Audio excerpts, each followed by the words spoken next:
No la reconocí al principio, no porque se viera diferente, aunque sí lo hacía, como le pasa a alguien cuando la ambición se apaga en sus ojos, sino porque me había entrenado para no buscarla más.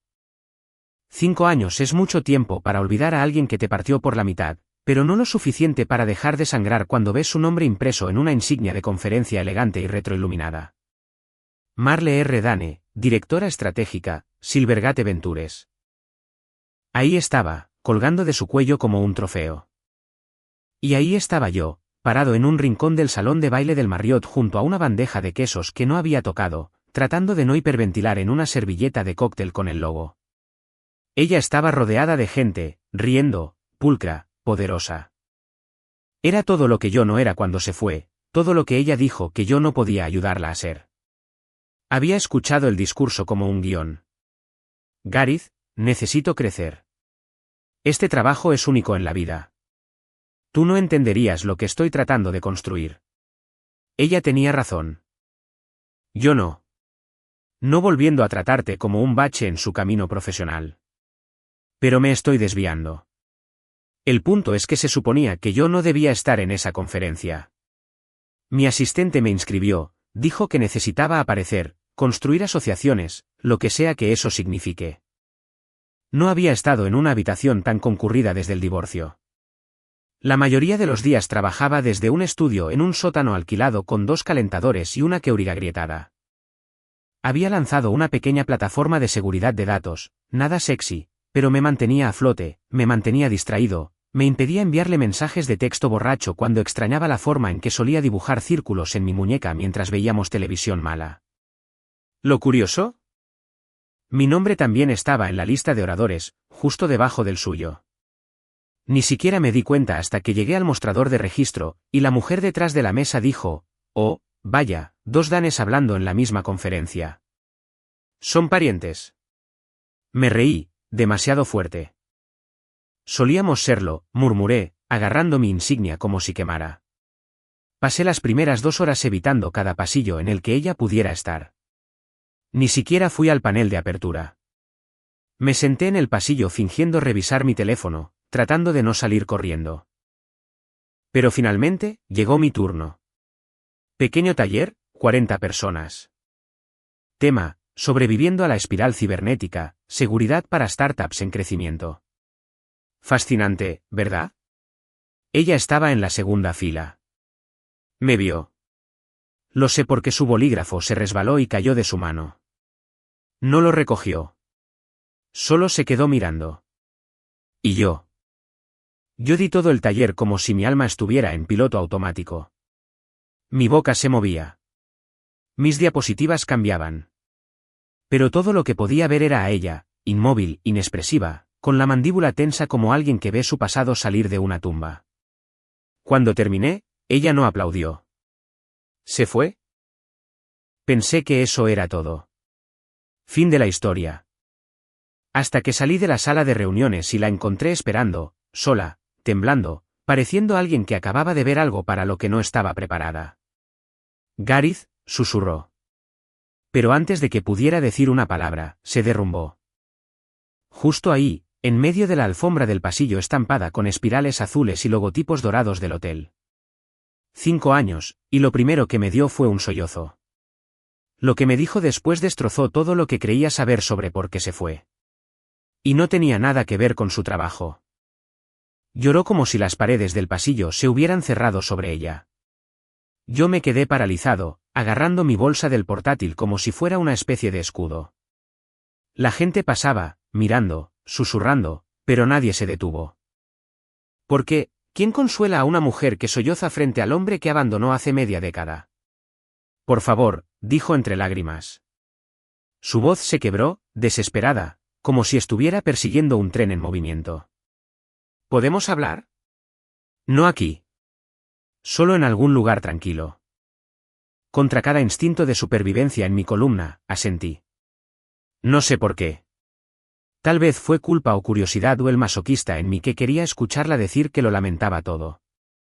O tal vez una parte de mí, la parte rota, todavía esperaba que tuviera alguna razón hermosa y trágica que hiciera que todo tuviera sentido. Terminamos en un rincón del salón de la azotea del hotel. Sin gente, sin ruido, solo el zumbido del tráfico distante y un horizonte ahogándose en el atardecer anaranjado. La observé frotarse las sienes como si estuviera tratando de borrar algo. Como si las palabras estuvieran atrapadas dentro de su cabeza y no pudieran salir.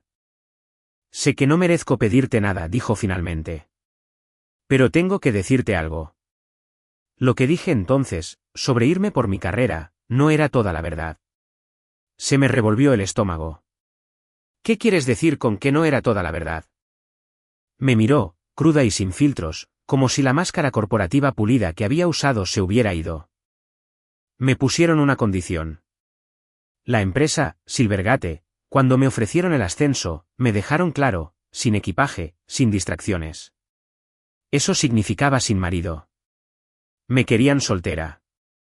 Lo enmarcaron como control de imagen. Como si las mujeres casadas no subieran la escalera de la misma manera. Yo era ingenua. Lo quería demasiado, así que acepté. La miré. ¿Así que me dejaste porque tu trabajo te lo dijo? Su silencio fue más fuerte que cualquier disculpa. No lo negó. No trató de disfrazarlo. Y honestamente, eso lo empeoró. Pudiste haberme dicho, murmuré. Pudiste haber dicho eso en lugar de hacerme sentir como si fuera un ancla que te retenía. Ella se encogió. No pude soportar admitir lo cobarde que era, así que te culpé. Eso dolió. No porque fuera nuevo. Siempre había sospechado algo más profundo, pero escucharla decirlo en voz alta me arrancó la última pizca de dignidad a la que me aferraba. Todas esas noches preguntándome qué me faltaba. Todas esas sesiones de terapia tratando de convencerme de que no era un inútil. Me hizo creer que yo era el problema, cuando en realidad yo solo era un obstáculo en su currículum corporativo. Tenía que verte, dijo suavemente. Cuando vi tu nombre en el programa, casi no vengo, pero no pude resistirme. Y ahora, verte así, ver lo lejos que has llegado, me está matando. Oh, así que ahora quería llorar por ello. 5 años demasiado tarde. Pero entonces dijo algo que lo cambió todo. Hay más, Gareth. Algo que nunca le he contado a nadie. Algo con lo que no sabía cómo vivir. Y la forma en que su voz bajó, no era arrepentimiento lo que escuché. Era miedo. Me incliné. ¿De qué estás hablando? Metió la mano en el bolsillo de su abrigo y sacó un sobre desgastado. Sin dirección, sin remitente, solo mi nombre, con su letra. Lo miré como si pudiera explotar. Se suponía que te lo enviaría hace 5 años. Lo tomé, dudando. Mi nombre parecía desconocido con su letra ahora, como si perteneciera a otra persona. Dentro había una sola foto, y en la parte de atrás, una fecha. Una fecha muy específica, exactamente un mes después de que me dejara. ¿Qué es esto?, pregunté, ya temiendo la respuesta. Ella me miró con los ojos rojos de llorar, las manos temblorosas. Ese es el día en que me enteré, susurró, y el día en que tomé la peor decisión de mi vida. Se puso de pie antes de que pudiera presionarla. Te lo diré mañana. Nos vemos en la cafetería de abajo a las 8. Prometo que te lo contaré todo. Luego se fue, dejándome con una foto que no entendía y 1000 preguntas arañándome el pecho. Debí haberme ido. Debí haber ignorado la foto, bloqueado su número, vuelto a mi puesto y fingido que nunca había reaparecido. Pero no lo hice, porque la foto no solo era confusa. Era aterradora. No dormí esa noche. Debí haber mirado esa foto durante horas, dándole la vuelta una y otra vez como si las respuestas estuvieran escondidas en el grano del papel. Ni siquiera era una imagen notable, solo una toma borrosa de una mujer saliendo de lo que parecía una clínica. Su rostro estaba girado, pero su cabello, su postura, Dios, se parecía exactamente a Marle. Y la fecha garabateada en la parte de atrás, un mes después de que me dejara. ¿Por qué me enviaría esto? ¿Qué significaba? ¿Era ella? ¿Era otra persona? ¿Estaba conectado conmigo? Recorrí esa habitación de hotel como un animal enjaulado, repasando cada posibilidad que se me ocurría. Ninguna tenía sentido. Y sin embargo, cada escenario me dejaba con la misma sensación de vacío en el estómago. Cualquiera que fuera el secreto que escondía, comenzó allí. Para cuando dieron las 7:50, ya estaba abajo en la cafetería del hotel, aferrado a un café amargo que se había enfriado hacía mucho tiempo. El lugar estaba casi vacío, salvo por unos pocos asistentes a la conferencia con traje hablando demasiado alto sobre nada que importara. Seguí mirando la puerta, y mirando, y mirando. Llegó tarde, por supuesto. A las 8:14, entró. El mismo abrigo, los mismos ojos cansados, sin maquillaje, sin armadura. Se deslizó en la cabina frente a mí y no dijo una palabra al principio. Solo miró sus manos como si estuvieran manchadas con algo que no podía quitarse. Estaba embarazada, dijo. Mi cerebro se detuvo. Como si simplemente se detuviera. No sé qué esperaba que dijera, pero no fue eso. En ese momento, apenas pude preguntar, respirando con dificultad. Ella asintió. Me enteré unas semanas después de mudarme a DC. Estaba enferma. Al principio, pensé que era estrés. Luego, me hice la prueba. Me quedé paralizado. Mis pensamientos corrían a 100 millas por hora, pero chocaban entre sí como un accidente de 12 coches.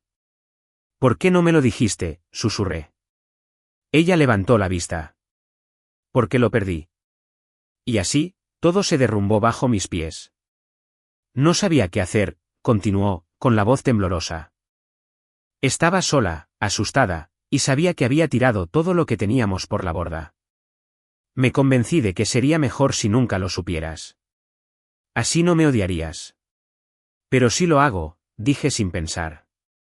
Te odio. Las palabras aterrizaron con fuerza entre nosotros. Sus labios se separaron como si quisiera discutir, pero no lo hizo.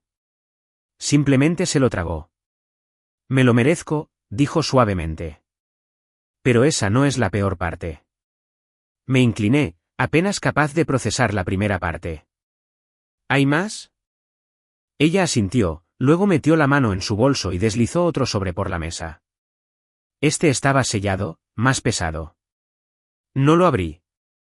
¿Qué es?, pregunté. Su voz se quebró. Prueba de que todo lo que pensabas de mí estaba mal. Luego se puso de pie, de nuevo, como siempre hacía cuando las cosas se ponían difíciles.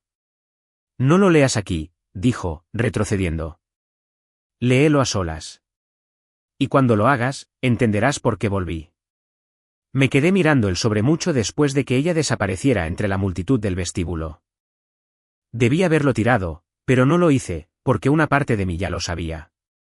Lo que sea que hubiera dentro de ese sobre me destrozaría de nuevo. No abrí el sobre de inmediato.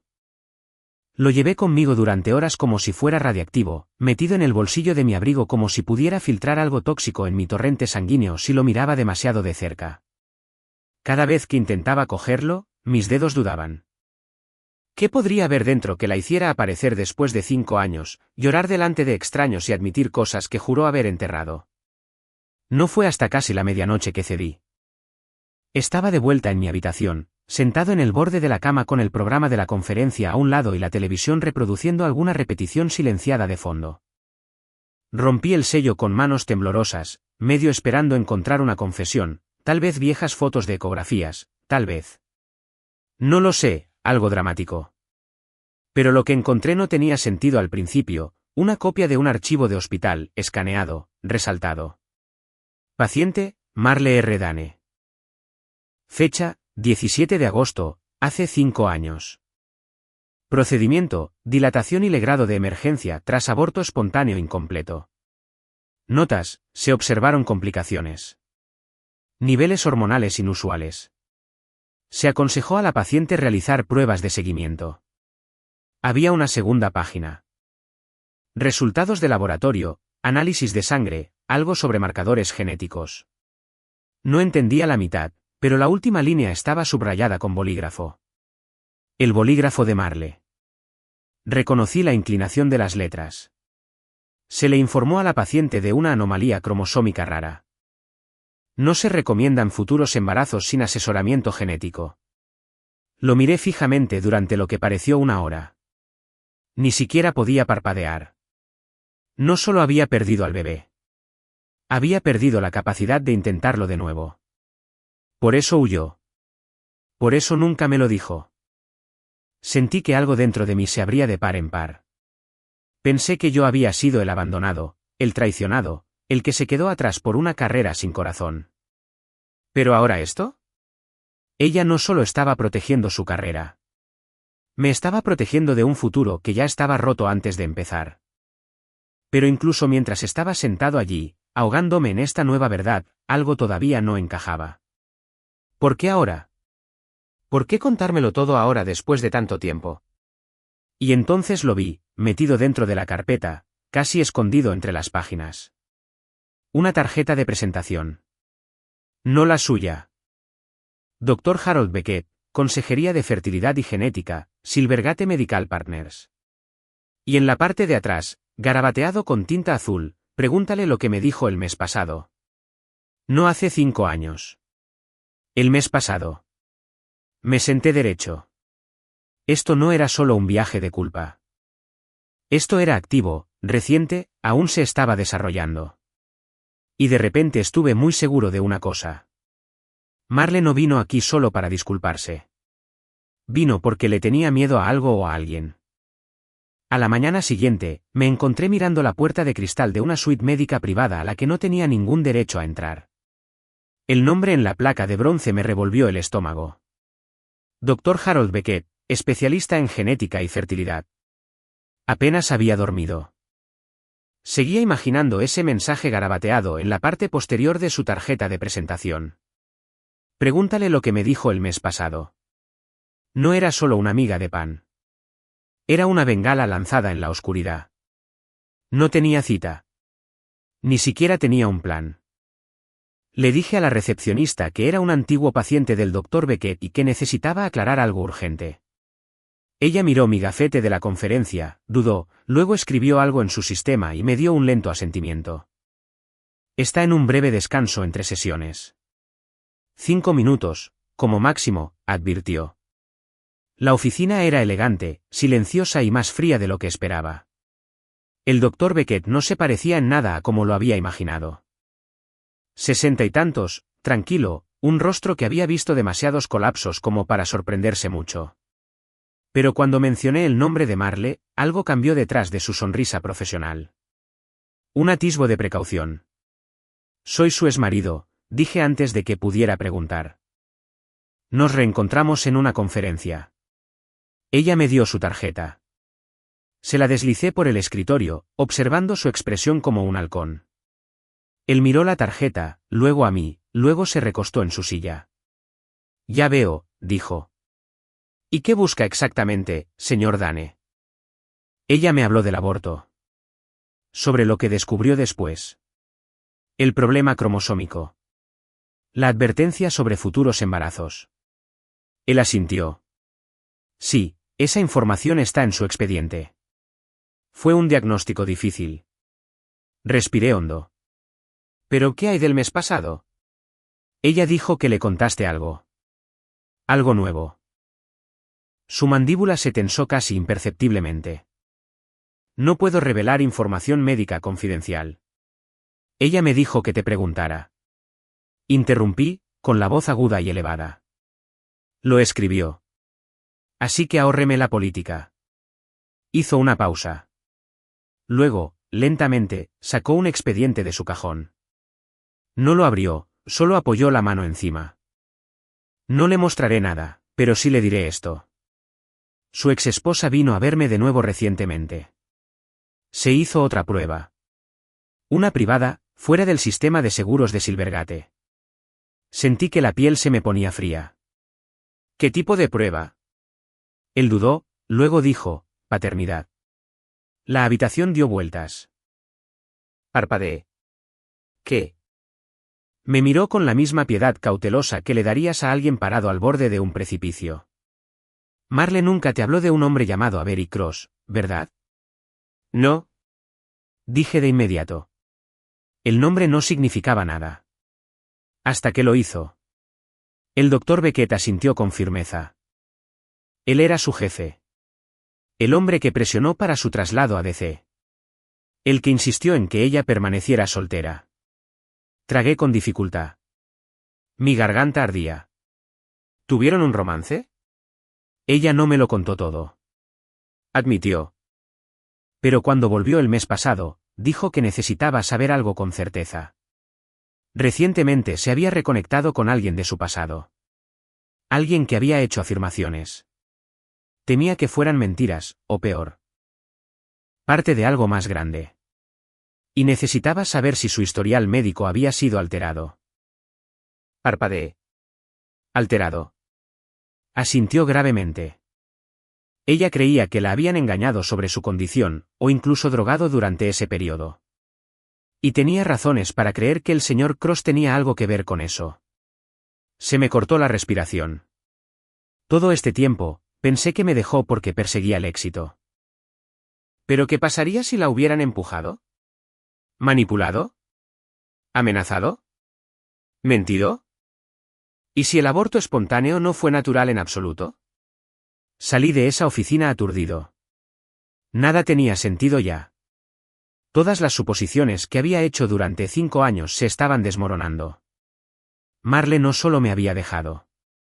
Puede que estuviera huyendo por su vida. No la llamé. No le envié un mensaje de texto. Ni siquiera sabía si quería volver a verla. Simplemente aparecí frente a la puerta de su habitación de hotel como un fantasma que no había descubierto cómo seguir adelante. Mis nudillos flotaban en el aire antes de llamar.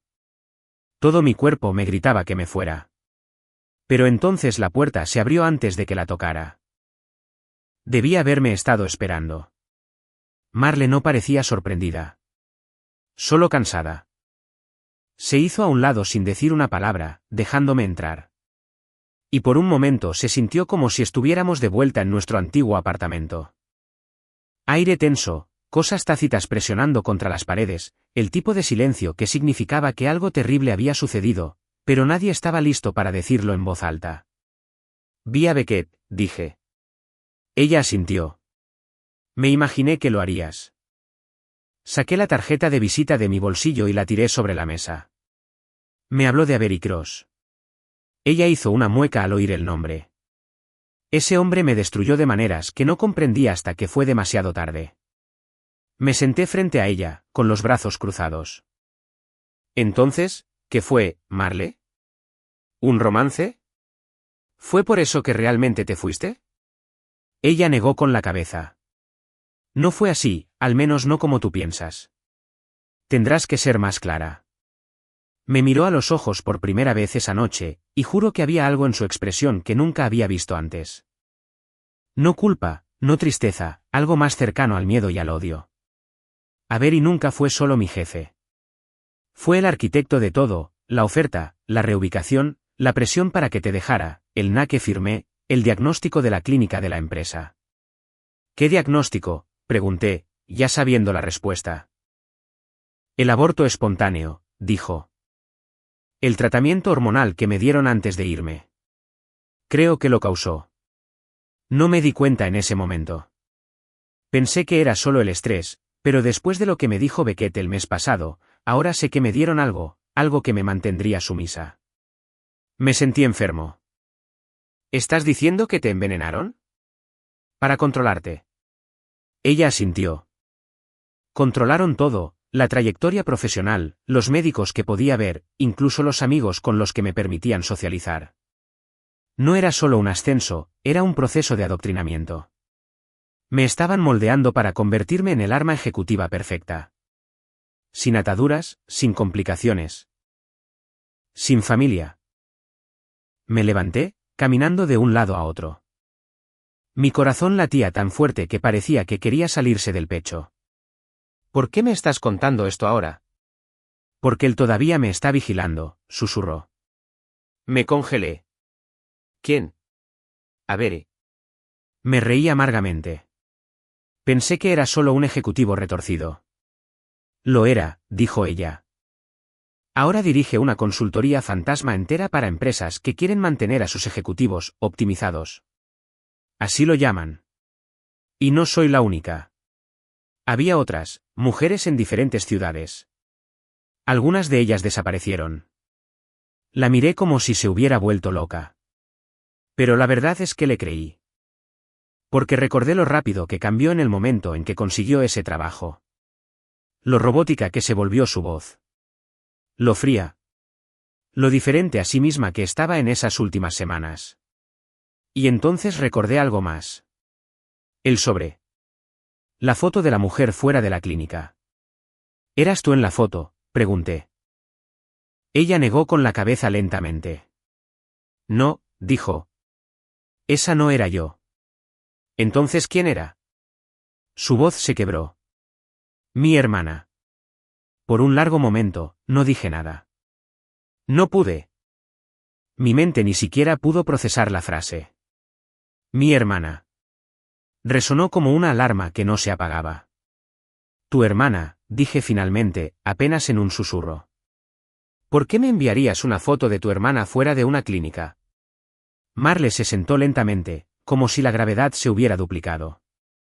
Porque ella es la razón por la que acepté Silvergate en primer lugar. La razón por la que te dejé. La miré, esperando que aquello tuviera sentido. No lo tuvo. Ella ya estaba trabajando para ellos, continuó, antes que yo. No lo sabía al principio. La reclutaron mientras aún hacía el posgrado. Perfiles psicológicos, estrategias de condicionamiento corporativo. Toda esta mierda de manipulación psicológica. Era su niña de oro. Le ofrecieron un futuro, y ella lo tomó. Y luego me reclutó a mí. Me senté sin darme cuenta. Mis rodillas estaban débiles. ¿Estás diciendo que tu hermana estuvo involucrada en empujarte fuera de nuestro matrimonio? Marle asintió. Dijo que si yo no aceptaba la oferta, ella lo haría. Necesitaban a alguien para el puesto. Pero querían a alguien ya emocionalmente fracturado. Alguien con la suficiente motivación para ser remodelado. Me convenció de que no era suficiente sin ese trabajo, que no éramos suficientes. Ella me alimentó con todo el lenguaje, todo el veneno. ¿Y la clínica? Pregunté por qué estaba ella allí. Porque después de que perdí al bebé, ella se hizo cargo de mi contrato. No el trabajo en sí, ella no estaba de cara al público, sino los experimentos internos, la monitorización de la salud, el seguimiento químico, las pruebas de fertilidad. Se ofreció a ser parte de ello. Y para cuando quiso salir, ya era demasiado tarde. ¿Tragué con dificultad sobrevivió? Marle dudó. Desapareció hace 2 meses. La habitación se sintió como si hubiera bajado 10 grados. Marle sacó su teléfono y me mostró una captura de pantalla de un informe policial. Adulto desaparecido, nombre Isla Dane, vista por última vez fuera del laboratorio médico interno de Silvergate. Ella tenía miedo, susurró Marle. La última vez que hablamos, me dijo que había descubierto algo. Una lista, un registro de personas que habían sido sometidas a procedimientos extraoficiales, manipulación hormonal, supresión psicológica, incluso esterilización. No solo mujeres, hombres también. Ejecutivos, políticos, inversores, todo bajo el disfraz de optimización corporativa. ¿Y crees que yo fui uno de ellos? Ella negó con la cabeza. No directamente, pero fuiste un daño colateral. Cada decisión que tomé que te hirió fue porque ya estaba bajo su control. No podía respirar. Todo lo que había creído durante años, que me dejó porque no era suficiente, que nuestro matrimonio terminó porque no pude darle lo que quería, se estaba desmoronando en tiempo real. Pero ya no era solo desamor. Era manipulación, una demolición controlada de nuestra vida. Diseñada por personas que trataban la conexión humana como una responsabilidad. ¿Y ahora? Pregunté, con la voz ronca, ¿qué quieren de ti ahora? Sus manos temblaron mientras metía la mano en su bolso y sacaba un último objeto, una memoria USB. Copié la lista, dijo. Nombres, expedientes, todo lo que Isla encontró antes de desaparecer. Lo he mantenido oculto, pero saben que alguien lo tomó. Lo miré fijamente. Ese diminuto trozo de plástico contenía el peso de 5 años de confusión, dolor, traición, y ahora algo mucho más peligroso. Vienen a por él, dijo, y si yo también desaparezco, sabrás por qué. Miré la memoria USB en su palma, y me di cuenta de que ya no era solo parte de su pasado. Ahora era parte de la tormenta que estaba a punto de desatarse. Esa noche tampoco dormí. Pero esta vez, no era la pena lo que me mantenía despierto. Era el propósito. Durante 5 años viví en los escombros que ella dejó, pensando que era mi culpa. Me culpaba por no ser suficiente, por no ser ambicioso, por no poder retenerla cuando el mundo la arrastraba lejos. Y ahora, en las últimas horas de esa conferencia, finalmente comprendí la verdad. Nunca se trató de mí, en realidad. Yo solo fui la víctima de una guerra mucho más grande que se libraba en secreto detrás de puertas corporativas, detrás de sonrisas cuidadosamente gestionadas. Detrás de evaluaciones de desempeño y objetivos de optimización. Pero ahora tenía la lista, la evidencia, y más que eso, había recuperado mi voz. Marley y yo pasamos la mayor parte de esa mañana revisando los archivos. Nombres que reconocimos. Nombres que no. Cónyuges de directores ejecutivos marcados como emocionalmente comprometidos, gerentes señalados con bandera roja por apego prolongado. Registros de terapia privada marcados por consultores de recursos humanos de terceros. Fue peor de lo que pensábamos. Y había estado sucediendo durante años. Tomamos la decisión juntos, no por venganza, ni siquiera por justicia, en realidad. Solo por claridad. Era hora de que alguien dijera la verdad. Los archivos cifrados se enviaron de forma anónima a 3 periodistas diferentes. Uno ya había cubierto historias de denunciantes en el mundo tecnológico. Otro había expuesto un encubrimiento en una fusión farmacéutica. El tercero, un blog de nivel medio que había destapado un gran escándalo ético en Silicon Valley 2 años antes. No adjuntamos nombres, solo un rastro, lo suficiente para encender un fuego, y luego nos fuimos. Marley se fue del hotel antes del amanecer. Dejó una nota, solo 4 líneas. Me voy del país por un tiempo. Te mereces la paz. Espero poder ganarme la mía también. Me quedé mirando esas líneas durante mucho tiempo. No lloré. Pensé que lo haría, pero no lo hice, porque esta vez no era abandono. No era traición. Era liberación. Salí de ese hotel sintiéndome más ligero de lo que me había sentido en años, como si finalmente hubiera cerrado un capítulo que nunca pensé que sobreviviría. 6 meses después, recibí un correo electrónico. Sin asunto. Sin mensaje. Solo una foto. Era Marley sentada en la cafetería de una playa en algún lugar lejano. Se veía sana, más libre. Su cabello era más corto. Sostenía un libro, sonriendo. A su lado, en la mesa, había un pequeño sobre con mi nombre. Nunca sabré si realmente lo envió. No lo necesito, porque ya tengo lo que necesitaba. Paz, y tal vez, solo tal vez, perdón.